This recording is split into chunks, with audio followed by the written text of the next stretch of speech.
मी कोन making सांगतो, ठीक आहे. हा आपला पेपर आहे सेलोफॉन शीट. हा कॉर्नर कमी आहे, हा जास्त आहे. जो कॉर्नर जास्त आहे त्याचा मिडल पार्ट पकडला आणि हा कॉर्नरनी या कॉर्नरनी ह्याला मी आतमध्ये रोल केलं बघा, ठीक आहे. एक कॉर्नर बनलं की मग ह्याला असं रोल करायचं. रोल केल्यानंतर थंबच्या साह्याने ह्याला मागे खेचायचं. मागे खेचून पॉइंट चेक करायचा, हा असा, ठीक आहे. पॉइंट चेक केल्यानंतर आता टेप कसा लावायचा. मग हा कोण असा बनवला तर हा आता मी उलटा केला.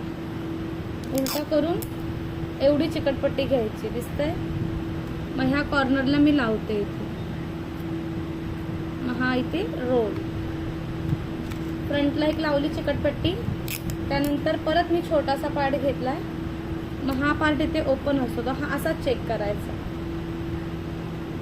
हा पार्ट इथे ओपन आहे बरोबर. इथे मी पुन्हा एक चिकटपट्टी लावते. हा झाला आपला कोन रेडी, ठीक आहे. आपला थंब एवढा गेला पाहिजे टाईट. आता तुम्ही कोन बनवा. पेस्ट झाली असेल व्यवस्थित, तिला चांगली मिक्स करा आणि फिल करा. नसेल जमत तर मग इकडे या.